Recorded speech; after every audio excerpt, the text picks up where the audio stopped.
मन का दर्पण दमकने लगेगा, आत्मचिंतन चमकने लगेगा।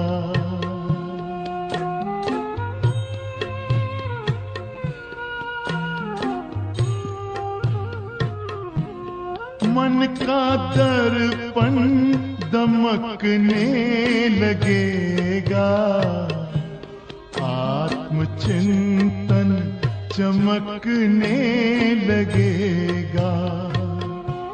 योग पथ पर जरा चल के देखो, सारा जीवन महकने लगेगा।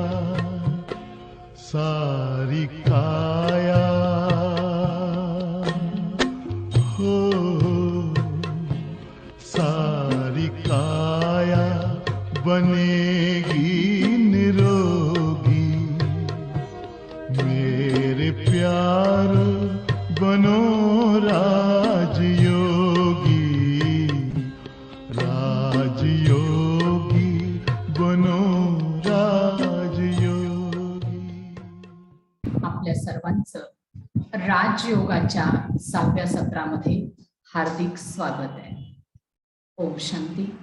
पूर्वजन्मीची स्मृती आली किंवा हिप्नोटाइज केलं, त्याच्यामध्ये सुद्धा ही गोष्ट क्लिअर झाली की प्रत्येकानं हेच सांगितलं की मागच्या जन्मामध्ये आम्ही मनुष्य होतो आणि अशा अशा परिवारामध्ये होतो आणि अशा प्रकारे आमचा मृत्यू झाला। म्हणजे त्याच्यामध्ये सुद्धा त्यांनी ती गोष्ट एकदम क्लिअर स्पष्ट केलेली आहे। त्याला पुण्यकर्म श्रेष्ठ कर्म करायचे आहेत आणि त्यासाठी आपल्याला काय करायला पाहिजे, आणि आपली 84 जन्माची कहाणी, भारताच्या उत्थान आणि पतनाची कहाणी, त्याच्यावर आपण चर्चा केली।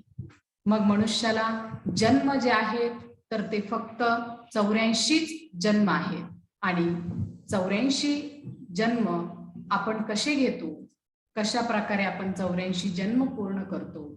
84वा जन्म हा आपला ईश्वरीय कार्यामध्ये किंवा जीवन परिवर्तनाचा हा जन्म आहे। तर अशा प्रकारे आपण काल 84 जन्मांची कहाणी ऐकली। नंतर आपण बघितलं की सत्ययुगामध्ये आपण 16 कलांनी संपन्न होतो आणि सूर्यवंशी घराणा होता। त्रेतायुगामध्ये 2 कला कमी होता, चंद्रवंश घराणा आहे। द्वापर युगामध्ये क्षत्रिय घराणा आहे, राजा महाराजांचं राज्य तिथं सुरू झालं। आणि द्वापर युगामध्ये आपल्या कला ज्या आहेत अर्ध्या कमी झालेल्या आहेत आणि 8च कला आपल्यामध्ये राहतात। आणि ज्यावेळेस आपण कलियुगामध्ये आलो, कलियुगामध्ये 1 किंवा 2 कला म्हणजे मनुष्य आज कलाहीन झालेला आहे। आणि अशा वेळेला आपण जन्म जे आहे ते 42 घेतोय, परंतु आयुष्याची गॅरंटी नाही। अशा प्रकारे आपण काल चर्चा केली। आजच्या सत्रामध्ये आपल्याला चर्चा करायची आहे राजयोगाचा आधार आणि विधी। आत्म्याचे पिता मात्र सदा काळासाठी तेच असतात। परमात्मा जे आहेत ते आपल्याला सांगत आहे तर जसे तुमच्या शरीराच्या मात पित्याची तुम्ही आठवण करता, त्याचप्रमाणे तुम्ही तुमच्या आत्म्याच्या पित्याचीही आठवण करू शकता। जसं शरीराचे पिता आहेत तसंच आपलं शरीर आहे। बघा, एक मुलगा दाखवलाय आणि तो मुलगा त्याचं 5 तत्वांनी बनलेलं शरीर आहे आणि तो त्या शरीरामध्ये दाखवलाय आणि त्याच्या शेजारी त्याचे शरीराचे पिता दाखवलेले आहे। आणि डाव्या साईडला बघा एक छोटासा आत्म्याचा बिंदू दाखवलाय आणि त्यांच्या शेजारी आत्म्याचे पिता परमात्मा दाखवलेले आहे। म्हणजे जसं शरीर तसे शरीराचे पिता आणि जशी आत्मा तसे आत्म्याचे पिता निराकार आहे। मग आपल्याला जर आपल्या पित्याची आठवण करायला लावली, शरीराच्या पित्याची, तर आपल्याला नामस्मरण किंवा नामाचा जाप करावा लागतो का? नाही। आपण फक्त वडील म्हटलं की वडिलांचं चित्र, त्यांच्या ऍक्टिव्हिटी लगेच आपल्या समोर येतात। आपल्याला त्यांच्या नावाची माळा जपावी लागत नाही किंवा त्यांचा फोटो बघावा लागत नाही किंवा कुणाला त्यांच्या नाव घेऊन आठवण करावी लागत नाही। आठवण त्याच व्यक्तीची आपण करतो ज्यांना आपण बघितलेलं आहे, ज्यांचं नाव रूप माहिती आहे, ज्यांच्याशी आपला काहीतरी संबंध आहे किंवा ज्यांच्याकडून आपल्याला प्राप्ती आहे, त्यांचीच आपण आठवण करत असतो. आणि म्हणून परमात्मा पित्याला ज्यावेळेस तुम्ही जाणता त्यावेळेस तुम्ही निश्चित परमात्म्याची आठवण करू शकता. तर बघा, चित्रामध्ये दाखवल्याप्रमाणे एक व्यक्ती दाखवले आणि त्यांच्या मनबुद्धीची तार त्या निराकार परमात्म्याशी जर जोडली तर आपल्यामधले हे विकार नष्ट होतील. मी जर स्वतःला आत्मा समजलं तर, आणि समोरच्या व्यक्तीला पण जर आत्मा या स्वरूपामध्ये जर मी बघितलं तर माझ्यामध्ये देहाचा अभिमान राहणार नाही. कारण आपल्याला राग येतो, एखाद्या व्यक्तीची ईर्ष्या वाटते किंवा ज्यावेळेस आपण त्या व्यक्तीच्या शरीराला बघतो. आत्म्याला जर बघितलं तर आपल्याला प्रत्येकामधले गुणच दिसतील. मग बघा, जर स्वतःला आपण आत्मा समजलं तर निश्चित आपल्यामध्ये देहाचा अभिमान राहणार नाही. मी सुंदर आहे, मी कुरूप आहे, मी काळा आहे किंवा मी गोरा आहे, हा जो भेद आहे, हा जो भाव आहे, हा आपल्या मनामध्ये राहणार नाही. दुसरा जो विकार आहे तो आहे क्रोध, राग. बघा, आपल्याला सर्वांना माहिती आहे क्रोध करणं, रागावणं ही चुकीची गोष्ट आहे किंवा वाईट आहे, पण तरी सुद्धा आपण दुसऱ्यांवर करतो.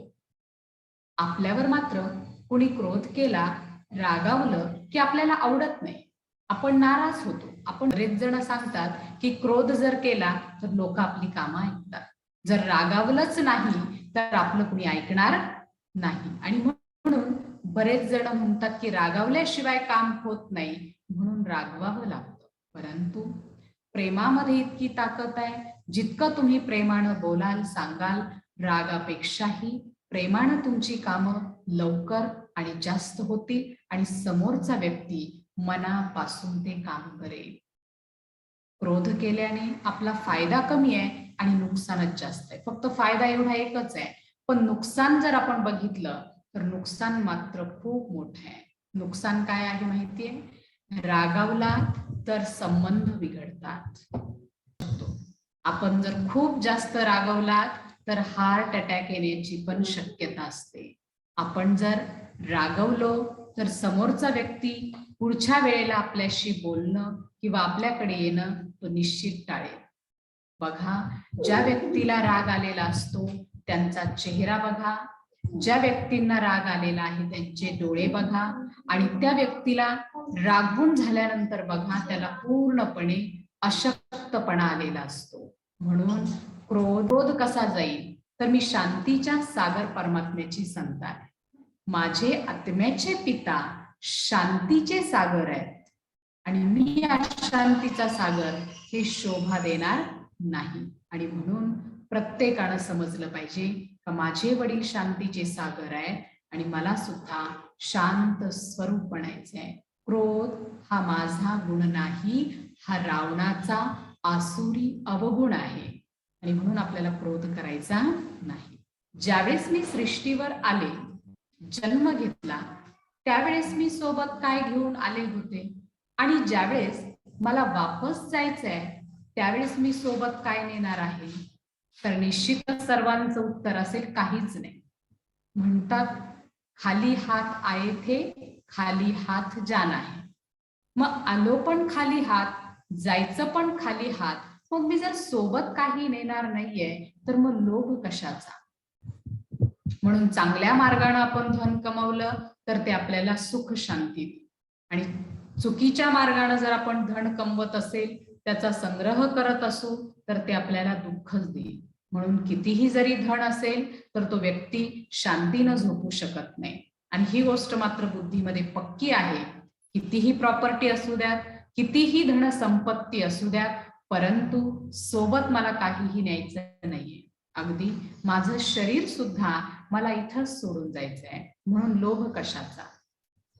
माझ्या ज्या मूलभूत गरजा आहेत, अन्न, वस्त्र आणि निवारा, या पूर्ण होतील एवढं असावं आणि थोडासा बँक बॅलन्स असावा. या वेळेवर जेवण नाही, शांतीनं झोप नाही, परिवाराशी वेळ नाही, मुलांवर त्यामुळे संस्कार होत नाही, आणि आपण म्हणतो आम्ही हे सर्व मुलांसाठी तर करत आहोत. मुलांना पैशांची गरज आहे, पण पैशाबरोबर, संपत्तीबरोबर मुलांना संस्काराची सुद्धा गरज आहे. मुलांना फक्त पैसा नको, तर पैशासोबत आई वडिलांचं प्रेम सुद्धा मिळायला हवं. तरच आपला परिवार चांगल्या प्रकारे आपण ठेवू शकतो. आपल्या परिवारामध्ये सुख शांती नांदू शकते. सतयुग स्वर्ग येईल तेव्हा येईल, परंतु आत्ताच आपण आपल्या घराला स्वर्गासम बनवूयात, दैवी गुणांनी संपन्न बनवूयात आणि घरामध्ये सुख शांती नांदावी असा आपला व्यवहार असावा. आपलं काहीही राहणार नाहीये. 1 सेकंदामध्ये आपल्याला हे सगळं सोडावं लागणार आहे. म्हणून आहे त्याचा आनंद घ्या, परिवारासाठी वेळ द्या, कारण पैसा म्हणजे सर्वस्व नाही. पैशासोबत मुलांना आणि परिवाराला प्रेमाची सुद्धा गरज आहे, तुमच्या अनमोल वेळेची गरज आहे, हे लक्ष असू द्या. आणि म्हणून लोभ कशाचाही करायला नको, कारण मला 1 सेकंदामध्ये हे सर्व सोडायचं आहे. मी सोबत काही आणलं नव्हतं आणि जाताना सुद्धा मला सोबत काहीही न्यायचं नाही. नंतर 4था विकार दाखवला मोह. मोह सुद्धा कमी नाहीये. अहो, मोह हा इतका मोठा विकार आहे की अक्षरशः अर्जुनांना नष्टो मोहा स्मृतिर्लब्धा बनवण्यासाठी श्रीकृष्णांना 18 अध्यायाची गीता त्यांना सांगावी लागली. आणि 18 अध्यायाची गीता सांगितल्यानंतर त्यांचा मोह नष्ट झाला. परंतु ते अर्जुन होते. अर्जुन सांगितलेल्या प्रत्येक गोष्टीला अर्जन करत होते, धारण करत होते. आणि आपण कितीदा ग्रंथ वाचला किंवा कितीदा आपण गीता ऐकली असेल किंवा वाचली असेल, पण आपला मोह नष्ट झाला का? नाही. आपण प्रत्येकावर प्रेम करावं, मोह नको. कारण प्रेम सुख देणार आहे आणि मोह जो आहे तो दुःख देणार आहे. आणि त्या मोहामध्ये आज मनुष्य इतका गुंतलाय की असं वाटत आहे की माझ्याशिवाय परिवार चालूच शकत नाही.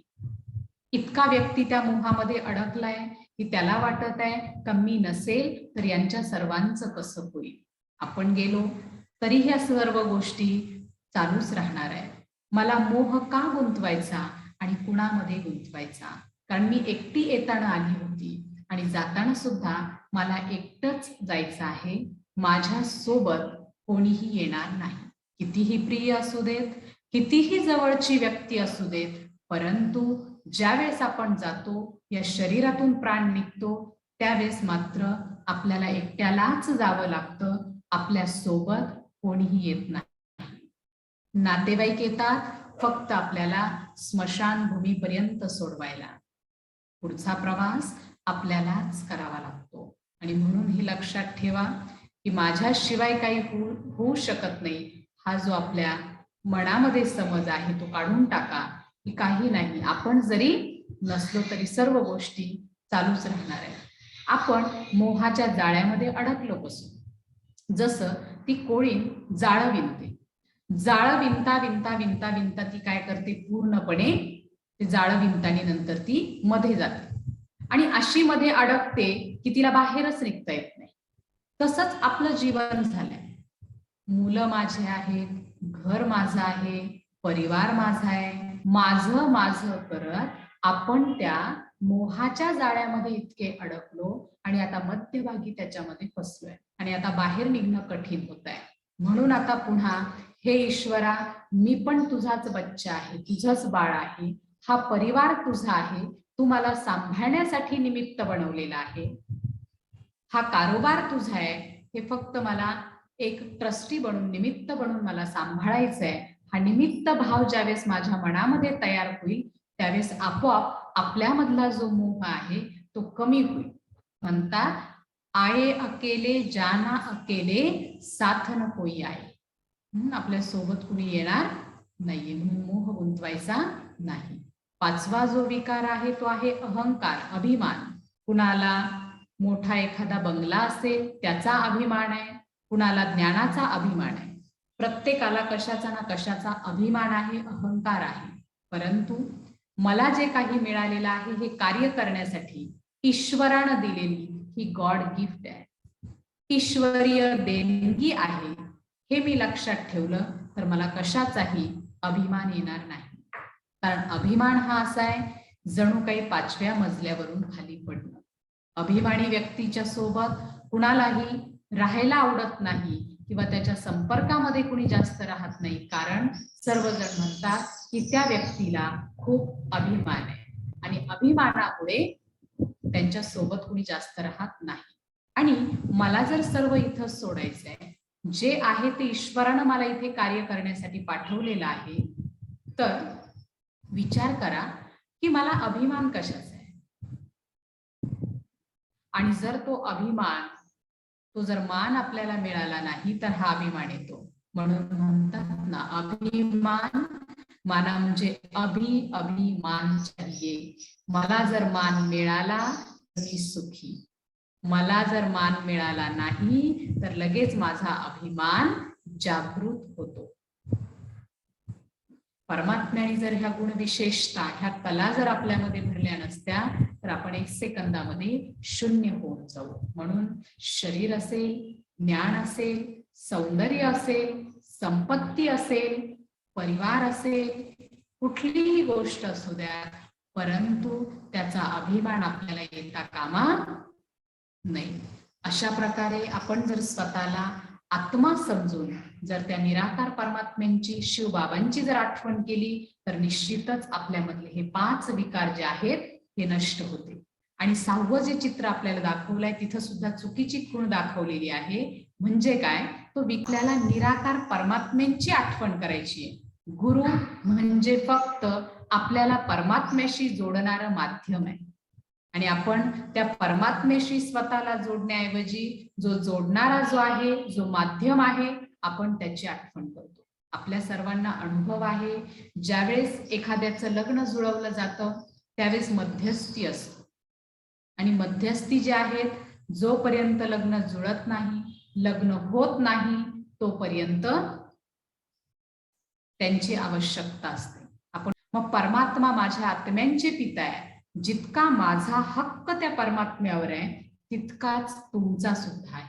परमात्मा सांगतात, अगदी छोट्या बालकापासून तर वृद्धांपर्यंत सर्वांचा हक्क आहे, अधिकार आहे. आणि म्हणून आपल्याला ज्यावेळेस आपण राजयोगाचा अभ्यास करतो, परमात्म्यांची आठवण करतो, त्यावेळेस आपल्याला देहधारी व्यक्तीची किंवा गुरूंची आठवण करण्याची गरज नाही, कारण गुरु हे फक्त रस्ता दाखवणारे मध्यस्थी आहेत. पूर्वीचे साधू संत तपश्चर्या करत होते, ध्यानास्थ बसत होते. ते कुठल्याही देहधारी व्यक्तीची आठवण करत नव्हते, तर ते प्रकाश स्वरूप, ज्योती स्वरूप परमात्म्याची ते आठवण करत होते. त्याचप्रमाणे आपल्याला सुद्धा ज्यावेळेस राजयोगाचा आपण अभ्यास करतो त्यावेळेस आपण परमात्म्याचीच आठवण करायला हवी, देहधारी व्यक्तींची नाही. आणि म्हणून गीतेमध्ये सुद्धा सांगितलेलं आहे, देह सहित देह के सब संबंध त्याग मामेकम याद. म्हणजे देह आणि देहाच्या संबंधाला तुम्ही चिंतनाच्या वेळेस, ईश्वराच्या आठवणीच्या वेळेस विसरलं पाहिजे आणि तुमची मनबुद्धी फक्त त्या निराकार परमात्म्याशी जोडली पाहिजे. सुरुवातीला आपल्याला थोडंसं कठीण वाटू शकतं, सुरुवातीला आठवण करणं थोडंसं कठीण होईल, परंतु जसजसा आपला अभ्यास होत जाईल, प्रॅक्टिस होत जाईल, तर तसं सरावानुसार आपल्याला सहज होईल. कारण याचं नावच आहे सहज राजयोग. आपल्याला सहज राजयोग करायचा आहे, कठीण राजयोग नाही. बघा, आपण बघितलं असेल तो डोंबारीचा जो खेळ आहे, त्याच्यामध्ये त्या छोट्या छोट्या मुली असतात, त्या दोरीवरून चालतात. त्या दोरीवर एक ताट ठेवलं जातं, त्या ताटावर त्या अगदी मनोरंजन करत, नाचत गात त्या चालतात. आणि आपल्याला जर चालायला सांगितलं तर आपण चालू शकतो का? नाही, कारण आपली प्रॅक्टिस नाहीये. आणि त्यांची प्रॅक्टिस असल्यामुळे, अनुभव असल्यामुळे ते सहज आनंद घेत त्या दोरीवरून चालतात. त्याचप्रमाणे आपल्याला ईश्वराची आठवण करणं सुरुवातीला थोडंसं कठीण वाटेल, अवघड वाटेल, पण जसा आपला अभ्यास होईल, सराव होईल, सहज तुम्ही आठवण करू शकता. कारण आपल्याला आपल्या पित्याची आठवण करायची आहे, दुसरं कुणाची आठवण करायची नाहीये. कठीण का वाटावं?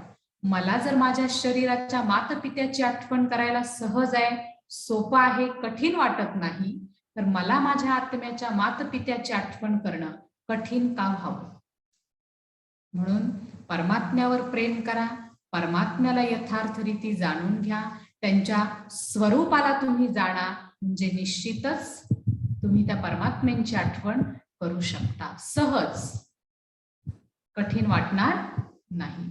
सहज केव्हा होईल? ज्यावेळेस तुम्ही स्वतःला आत्मा समजाल. आत्मा समजलं तर तुम्हाला परमात्म्याची आठवण करणं सोपं होईल, सहज होईल. ठीक आहे. मग आपल्याला योगी जीवन जगायचंय, पण योगी जीवन जगण्याचे जे आधारस्तंभ आहेत, 4 पिलर्स जे आहेत, पहिला जो आहे तो आहे ब्रह्मचर्य.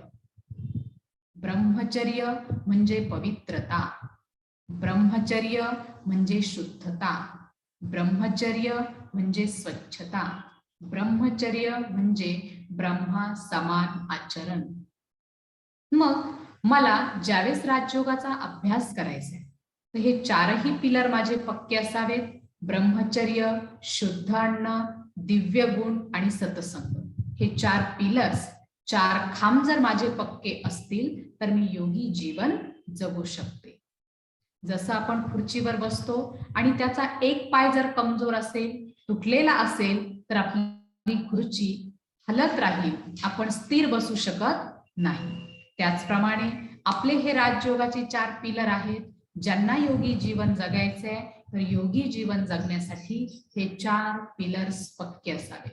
ब्रह्मचर्य म्हणजे शुद्धता आहे, शरीराची शुद्धता, शरीराची स्वच्छता आणि त्याचबरोबर मनाची स्वच्छता सुद्धा तितकीच महत्वाची आहे. आता बघा, नवरात्र उत्सव किंवा दिवाळी सुरू होते. दिवाळीला आपण सर्वजण घराची साफसफाई करतो, घरातील सर्व जाळे जळमट काढतो, परंतु आपल्या मनाला लागलेली अशुद्ध वाईट विचारांची जाळी, वाईट विचारांची खराबी ही आपण काढतो का? मनाची स्वच्छता सुद्धा खूप आवश्यक आहे. कारण मनाची स्वच्छता असेल, मन जर आपलं स्वच्छ असेल, श्रेष्ठ विचार त्याच्यामध्ये असतील, तर निश्चित आपण परमात्म्याशी आपली मनबुद्धी जोडू शकतो. कारण जर लोखंडाला जर गंज चढलेला असेल तर ते चुंबकाकडे आकर्षित होत नाही, पण त्याच्यावर गंज नसेल, स्वच्छ जर ते असेल, तर निश्चित लोखंड जे आहे तर ते चुंबकाकडे खेचलं जातं. तसंच माझी आत्मा जर स्वच्छ आहे, आत्म्याचे विचार जर श्रेष्ठ आहेत, तर निश्चितच माझ्या आत्म्याला परमात्म्याची खिंच होईल, ओढ होईल, परमात्म्याशी मनबुद्धी सहज जोडली जाईल. दुसरा जो पिलर आहे तो आहे शुद्ध अन्न.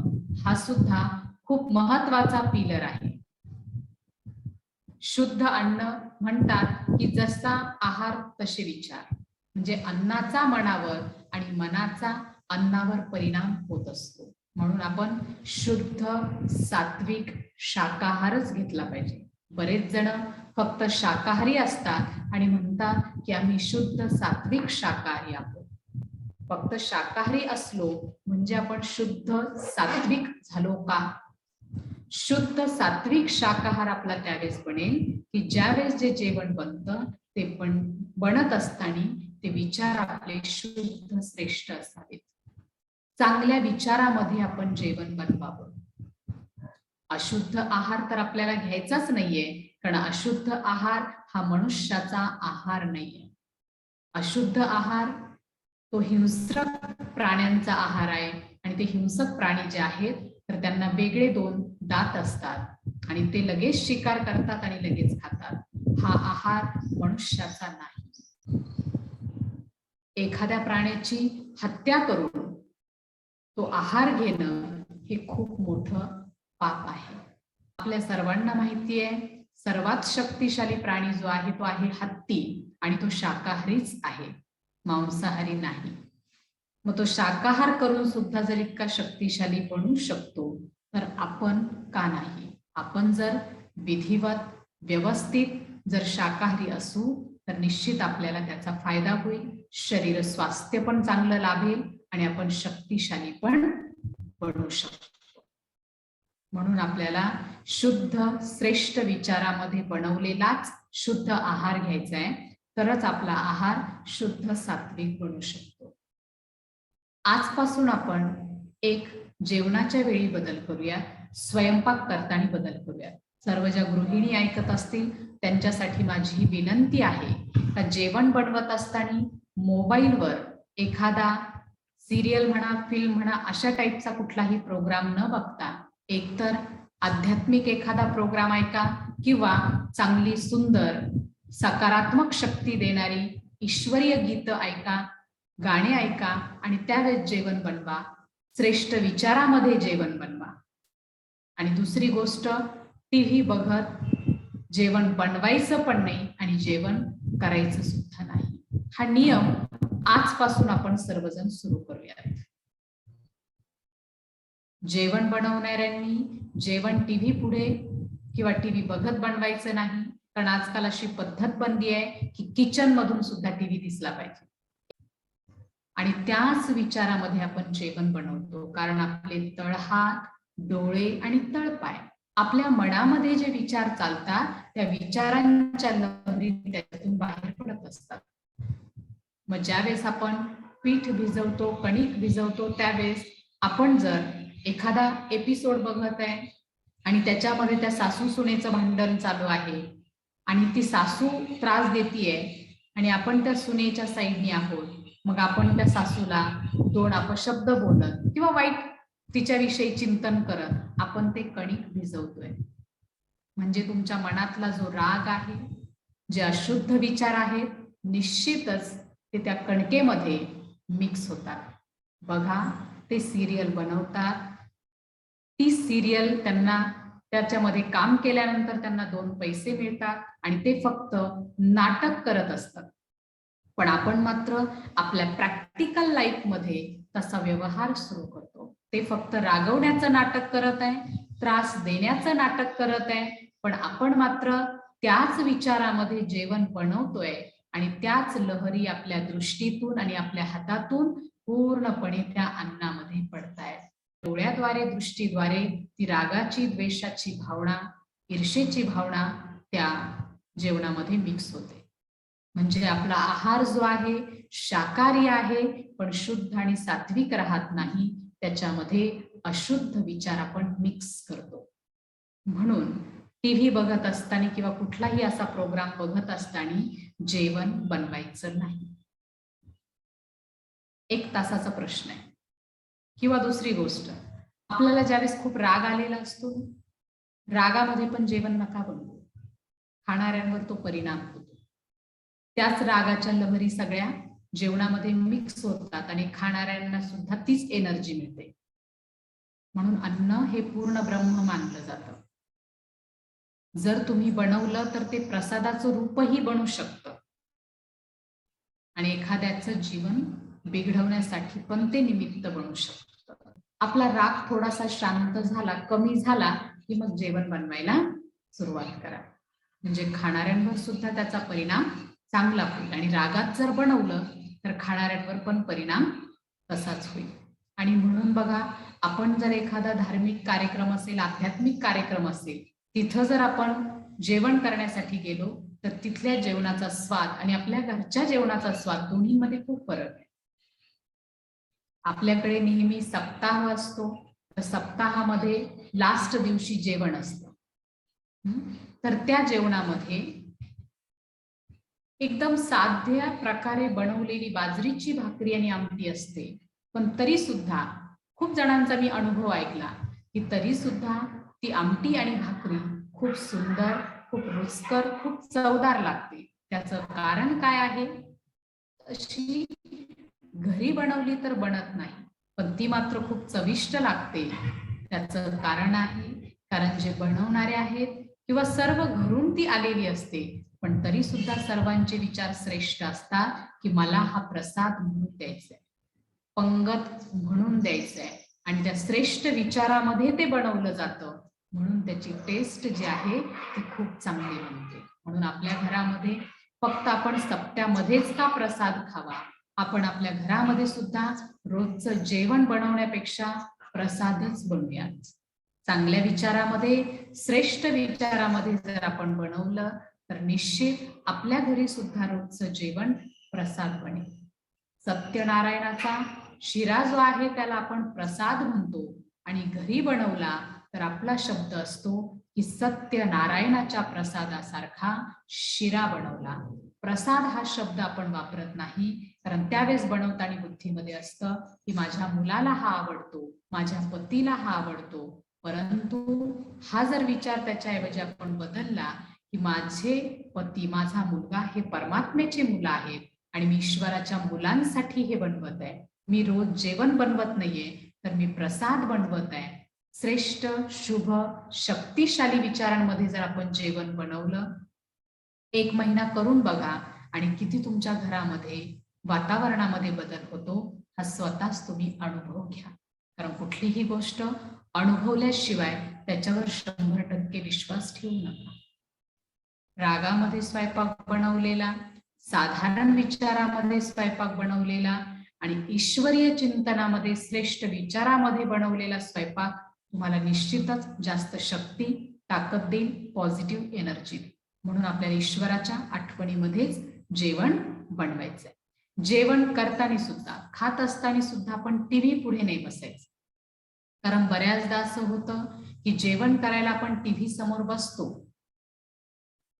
आणि एखादा जर आवडीचा प्रोग्राम चालू असेल तर बऱ्याचदा मी अनुभव ऐकले, बघितलं पण आहे की जेवणाचा घास अगदी तोंडापर्यंत आलेला असतो पण तो आतमध्ये जात नाही, कारण आपलं लक्ष जेवणाकडे नसतं, आपलं लक्ष जे आहे टीव्ही मध्ये जो प्रोग्राम चालू आहे त्याच्याकडे असतं.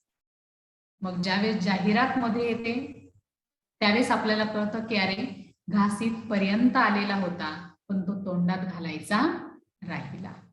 आपण प्रसन्न मनाने, चांगले श्रेष्ठ विचारामध्ये आणि आनंदाने आपण जेवण करावं, म्हणजे ते आपल्या शरीराला चांगल्या प्रकारे शक्ती देईल, ताकद देईल. दुसरी गोष्ट, कांदा, लसूण आणि अशुद्ध आहार हा आपल्याला घ्यायचाच नाही. कांदा, त्याच्यामुळे आपल्याला राग जास्त येतो. काम, क्रोधादी विकारांना उत्तेजित करणाऱ्या ह्या 2 गोष्टी आहेत. म्हणून योगी जो आहे, आध्यात्मिक मार्गावर जो चालणार आहे त्याने हे वर्ज करावं. बऱ्याच जणांना वाटतं की ओम शांतीचे नियम सर्वात वेगळे आहेत. गीता शास्त्र इतका श्रेष्ठ धर्मशास्त्र आहे, इतका श्रेष्ठ ग्रंथ आहे आणि त्याच्यामध्ये सुद्धा सांगितलेलं आहे की ज्याला योगी जीवन जगायचंय त्याने अशुद्ध आहार, कांदा, लसूण, मसालेदार पदार्थ, अति आंबट या पदार्थांना वर्ज करावे. ते आपल्या मनाला विचलित करणारे आहेत, चंचल करणारे आहेत, म्हणून त्या गोष्टी योग्याला वर्ज असाव्यात.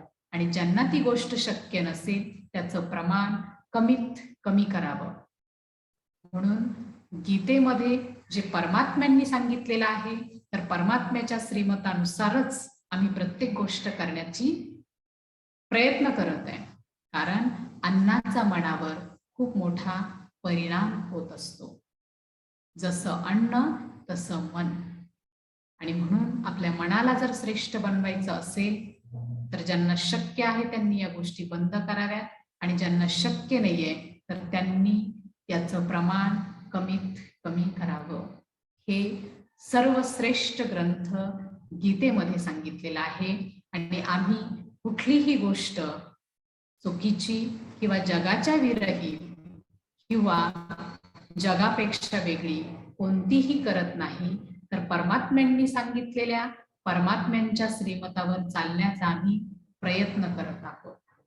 काय आपल्याच्याने झालं नाही तर आपल्याला पाप लागेल. अहो, तो आपला पिता आहे, आपला बाप आहे आणि आपला पिता आपल्याकडून जर एखादी चूक झाली तर आपल्याला क्षमा करणार नाही का? आपला पिता आपल्याकडून जर एखादी चूक झाली तर आपल्याला त्याची शिक्षा देईल का? नाही. तो रहमदिल आहे, तो दयेचा सागर आहे आणि म्हणून 100 पैकी 100% मिळणार नाही म्हणून आपण शाळेत ऍडमिशनच घ्यायचं नाही, ही गोष्ट योग्य आहे का? नाही 100% 80 तर पडतील, नाही 80% 50 तर पडतील, नाही 50 तर कमीत कमी आपण स्कूल कॉलेजमध्ये गेल्यानंतर आपल्याला व्यवस्थितरित्या लिहिता वाचता तरी. आणि म्हणूनच आध्यात्मिक क्षेत्रामध्ये किंवा ओम शांतीच्या मार्गामध्ये येण्यासाठी मनामध्ये कुठल्याही प्रकारची भीती ठेवू नका. मनामध्ये जर कुठल्या प्रकारची भीती असेल तर ती काढून टाका, कारण हा तुमच्या मनाचा प्रश्न आहे. तुमच्या मनाच्या विरहित तुम्हाला कुठलीही गोष्ट करण्यासाठी आग्रह केला जात नाही. परमात्म्याच्या श्रीमतानुसार तुम्हाला जेवढं करायचं आहे, जेवढं तुम्ही पेलवू शकता तेवढं करा. नाही तर कमीत कमी दररोज तुम्ही सद्विचार ऐकले, ईश्वरीय महावाक्य ऐकले, सकारात्मक विचार ऐकले तर त्याचा तुम्हाला फायदा निश्चित होईल. आणि म्हणून असे काही आपले गैरसमज असतील तर ते मनामधून काढून टाका. आणि जर क्लिअर नसतील होत तर तुम्ही सेंटरवर येऊन विचारू शकता. प्रकारे आपला हा दुसरा जो पिलर आहे शुद्ध अन्न, तर तो आपण जितका शुद्ध सात्विक करता येईल तेवढा करावा, कारण त्याचा मनावर परिणाम होतो आणि मनाचा परिणाम आपल्या पुन्हा शरीरावर होत असतो. तिसरा जो पिलर आहे तो आहे दिव्य गुण.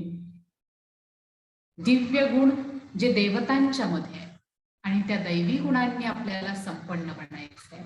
कारण आपल्या जीवनाचं लक्ष्यच आहे की मला मनुष्यापासून देवता बनायचं आहे.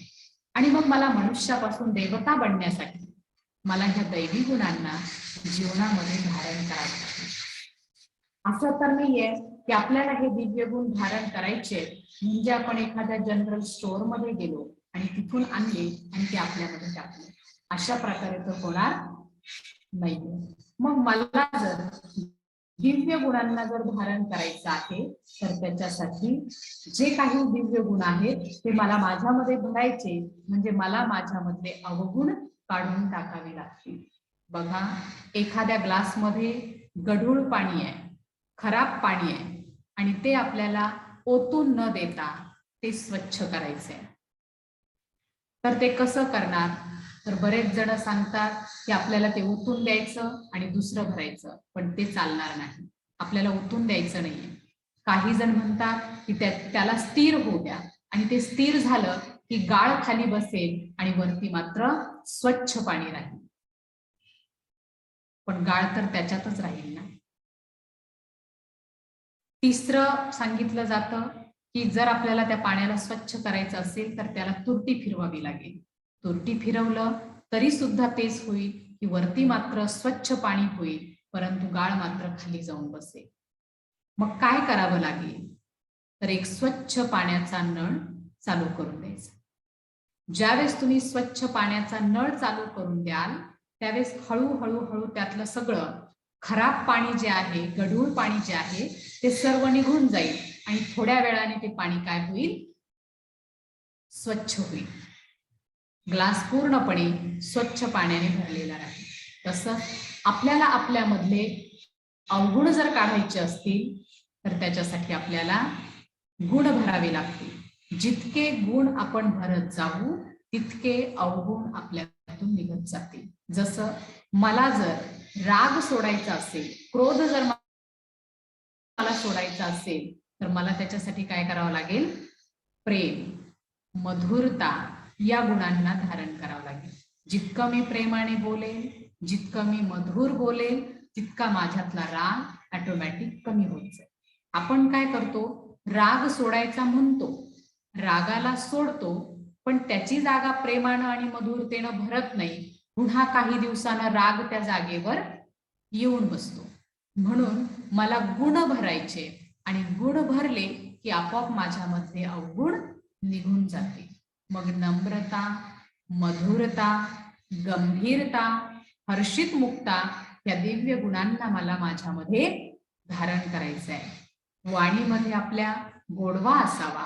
प्रत्येकाशी आपण बोलतोय पण बोलत असताना राग नसावा किंवा कुणाला टोचतील अशा प्रकारे माझ्या मुखातून बोल निघायला नको. तर आपण एकदम मधुर चांगले बोल आपण प्रत्येकाशी बोलले पाहिजे.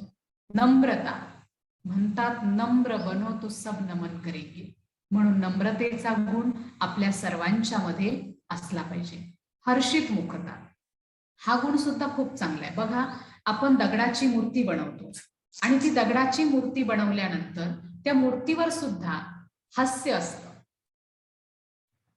मूर्तिकार इतकी सुंदर मूर्ती बनवतात का त्या दगडामध्ये सुद्धा हर्षित मुखता किंवा त्या मूर्तीवर सुद्धा चैतन्य जाणवतं.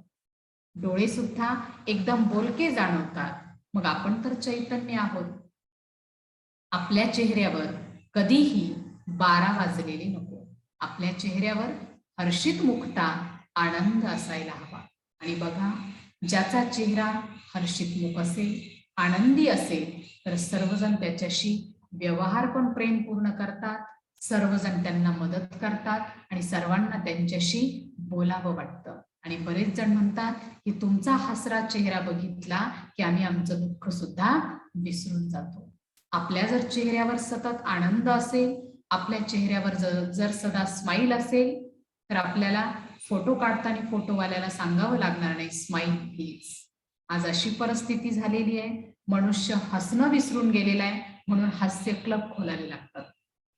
आज मनुष्य हसणं इतकं विसरून गेला, चेहऱ्यावर इतकी निराशा आहे की फोटोग्राफरला फोटो काढताना सांगावं लागतं स्माईल प्लीज. इतकं हसू आपल्या चेहऱ्यावरचं गायब झालेलं आहे, निघून गेलेलं आहे की एखाद्याने जर बघितलं तर वाटतं यांच्या चेहऱ्यावर कायम 12 वाजलेले आहेत. म्हणून आपल्या चेहऱ्यावर कधीही 12 वाजलेले नको. आपल्या चेहऱ्यावर सतत हर्षित मुखता, आनंद असावा, हलकीशी मुस्कुराहट असावी. असा आपला चेहरा आनंददायी असावा. अशा ह्या दैवी गुणांना प्रॅक्टिकल जीवनामध्ये आपल्याला धारण करायचे आणि जसे गुण आपल्यामध्ये येत जातील तसं आपण त्या सत्ययुगामध्ये जाण्यासाठी पात्र बनत जाऊ. तर हा आहे आपला तिसरा पिलर. चौथा जो पिलर आहे तो आहे सत्संग. म्हणतात जसा संग तसा रंग. चांगला संग असेल तर रंग चांगला लागेल. आणि आता या कलियुगामध्ये चांगला संग मिळणं खूप कठीण झालेलं आहे. 2 संघ आहेत. एक सत्संग म्हणजे कोणता, की जो व्यक्ती चांगला आहे, चांगल्या व्यक्तीच्या संगतीमध्ये राहिलं तर आपला व्यवहार, आपले कर्म, आपलं जीवन चांगलं बनेल.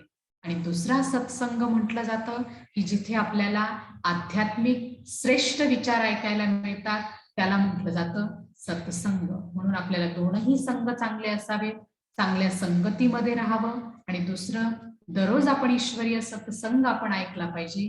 कारण जर आपण सत्संगाचे विचार ऐकले तर ते आपल्या जीवनामध्ये आपण प्रॅक्टिकल आणू शकतो, उतरवू शकतो आणि आपलं जीवन आपण सुखदायी बनवू शकतो. सत्संग ऐकल्याचे आपल्याला खूप सगळे फायदे.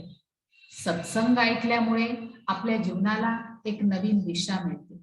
सत्संग जर आपण ऐकला तर सत्संग ऐकल्यामुळे आपल्यामधल्या वाईट विचारांना आपण सहज बाजूला करू शकतो, बाहेर काढू शकतो. आणि म्हणून सत्संग आपण दररोज ऐकला पाहिजे. आणि सत्संगाचे श्रेष्ठ विचार जर असतील तर तुमची मन आणि बुद्धी लवकर एकाग्र होईल. बघा, आणि आपण 1 तास ऐकतो तर आपल्या विचारांची गती बघा कमी झालेली असते. ज्यावेळेस आपण शुभ श्रेष्ठ विचार ऐकतो त्यावेळेस आपल्या विचारांची गती कमी असते.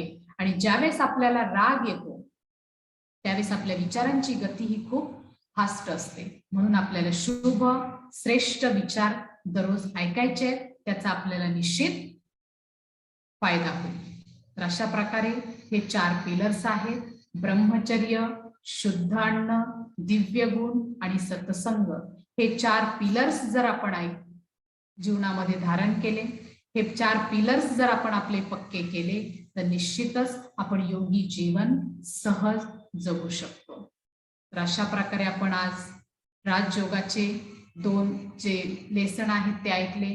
राजयोगाचा आधार आणि विधी. शरीर तसेच शरीराचे पिता आणि जशी आत्मा आहे तशी आत्म्याचे पिता आहे. आपण जर स्वतःला आत्मा समजून त्या परमात्म्यांची आठवण केली तर निश्चितच आपल्यामधले 5 विकार नष्ट होतील. काम, क्रोध, लोभ, मोह आणि अहंकार. आणि देहधारी व्यक्तीची आठवण ज्यावेळेस आपण चिंतन करायला बसतो त्यावेळेस करायची नाही. त्यावेळेस आपल्याला निराकार परमात्म्यांचीच आठवण करायची. देहधारी गुरूंच्या विषयी आदर ठेवायचा, सन्मान ठेवायचा. पण ज्यावेळेस ईश्वरीय चिंतनाला बसतो त्यावेळेस मात्र आपण ईश्वराचीच आठवण करायला हवी. त्या प्रकाश स्वरूप परमात्म्याचीच आठवण आपण केली पाहिजे. नंतर आपण चर्चा केली की 4 पिलर्स जे आहेत, आधारस्तंभ जे आहेत राजयोगाचे, ते आहेत ब्रह्मचर्य, शुद्ध अन्न, दैवी गुण आणि सत्संग. ब्रह्मचर्य म्हणजे पवित्रता, शुद्धता. शरीराच्या स्वच्छतेबरोबर मनाची स्वच्छता सुद्धा खूप आवश्यक आहे. आणि ज्याचं मन स्वच्छ आहे तो मन सहज त्या ईश्वराशी जोडू शकतो. दुसरं जे आहे शुद्ध अन्न. शुद्ध अन्नामध्ये मांसाहार आपला आहार नाहीये, तो आपल्याला करायचाच नाहीये. आणि ज्यांना शक्य आहे त्यांनी कांदा लसूण वर्ज करावा, कारण तो तमोवृत्ती तामसिकतेला वाढवणारा आहे. आणि ज्यांना शक्य नाही त्यांनी त्याचं प्रमाण कमीत कमी करावं. आणि रोज जेवण बनवताना श्रेष्ठ शुभ विचारामध्ये बनवावे. चांगले ईश्वरीय गीत ऐकत बनवावं. वाईट सिरियल फिल्म बघत बनवू नये, कारण जशा विचारात तुम्ही अन्न बनवाल तसाच परिणाम त्या अन्नावर होईल आणि खाणाऱ्यांवर होईल. जेवण आपल्याला टीव्ही बघत करायचं नाही, मोबाईल बघत करायचं नाहीये. फक्त 20 मिनिटाचा प्रश्न आहे. 20 मिनिट आपण मोबाईल शिवाय टीव्ही शिवाय राहू शकत नाही का? जर तुम्हाला शुद्ध सात्विक आहार जर घ्यायचा असेल तर टीव्ही बघत भोजन करायचं नाही. आणि ही गोष्ट अगोदर आपल्या घरातल्या आपल्यांना म्हणजे मोठ्यांना ही गोष्ट करावी लागेल. आणि आपण ज्या गोष्टी करतो छोटे आपल्याला फॉलो करतात. म्हणून हा नियमच आपल्याला बनवायचा आहे. म्हणजे बघा, ट्राय करून बघा 1 महिनाभर की किती सर्वजण तुम्ही आपापसामध्ये बोलाल, एकमेकांकडे लक्ष असेल, आनंदाने तुम्ही जेवण कराल. आणि टीव्ही बघत जर करत असाल ना तर ह्या गोष्टी होत नाही. कुणाचंच कुणाकडे लक्ष नसतं. आणि तोच एक वेळ असतो की आपण सर्व परिवारातले सदस्य एका वेळेस सोबत असतो.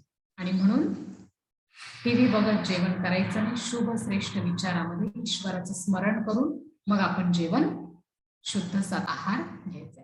तिसरा जो पिलर आहे दिव्य गुण, देवतांचे गुण, दैवी गुण मला माझ्यामध्ये धारण करायचे. मधुरता, नम्रता, गंभीरता, हर्षित मुक्ता हे जे दैवी गुण आहेत या दैवी गुणांना मला माझ्या जीवनामध्ये धारण करायचे. आणि चेहऱ्यावर आपल्या सदा काय पाहिजे? स्माइल, आनंद. सतत आपला चेहरा हसरा असावा, गुलाबाच्या फुलासारखा प्रफुल्लित असावा. त्यानंतर आपण चर्चा केली सत्संग. जसा संग तसा रंग. म्हणून मला ईश्वरीय श्रेष्ठ विचारांचा सत्संग दररोज ऐकायचा आहे. म्हणजे निश्चित माझ्यामध्ये परिवर्तन होत जाईल. आता आपण सर्वजण 3 मिनिट चिंतन करूया. उद्याच्या लेसन मध्ये आपल्याला चर्चा करायची आहे. राजयोग आपल्याला करायचं आहे. पण राजयोगाने मला प्राप्ती काय? कारण कुठलीही गोष्ट आपण प्राप्तीशिवाय करत नाही. मग मला जर राजयोग शिकायचा आहे, मला जर राजयोग रोज करायचा आहे, त्याने मला फायदा काय आहे? तर उद्या राजयोगानं काय प्राप्ती होते, राजयोग कशा प्रकारे करायचा आणि सत्संगाचे जीवनामध्ये काय महत्व आहे आणि प्रॅक्टिकल मेडिटेशन कसं करायचं, उद्या आपण ते प्रॅक्टिकल करणार आहोत आणि त्याच्यावर चर्चा करणार आहोत. आपण सर्वजण आता 3 मिनिट चिंतन करूया.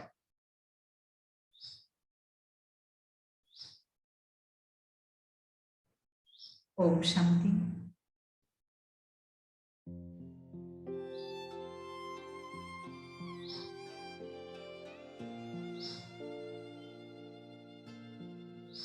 मी आत्मा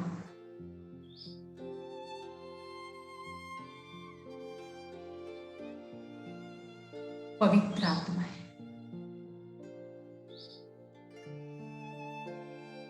दोन डोळ्यांच्यामध्ये एक पवित्र प्रकाश, पवित्र स्वरूप आत्मा.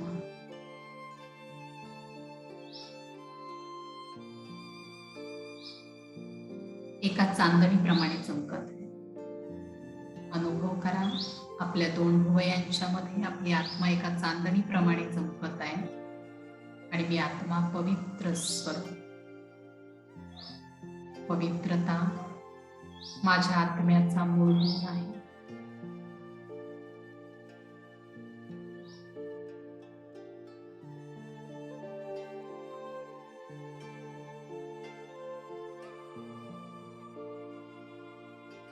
आज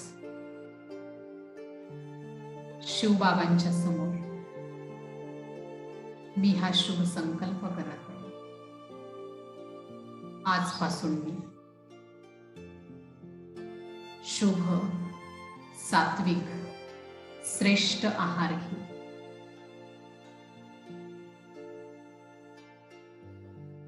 जेवण बनवताना श्रेष्ठ शुभ विचारात जेवण बनवेल.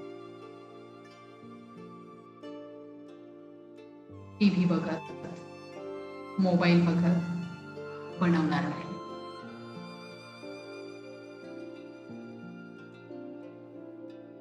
ईश्वरीय गीत किंवा ईश्वरीय सत्संग ऐकतच मी जेवण बनवेल. आणि भोजन करताना पूर्ण परिवार सोबत बसून ईश्वराच्या आठवणीमध्ये, श्रेष्ठ विचारामध्ये आनंदानं करू. टीव्ही समोर भोजन करणार नाही.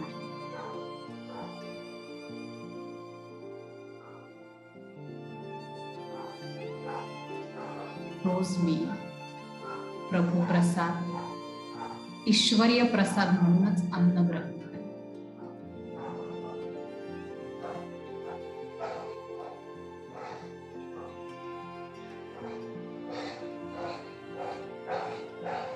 आणि स्वतःला एक प्रकाश, एक आत्मा समजू.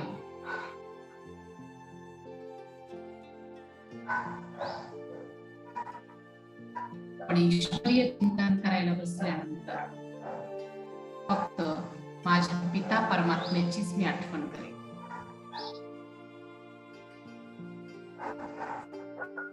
म्हणजे माझ्यामध्ये विकार नष्ट होतो.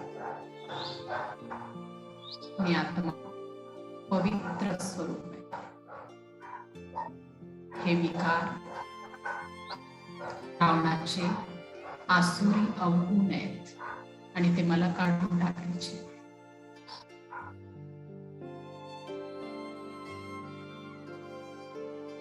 ओम शांती.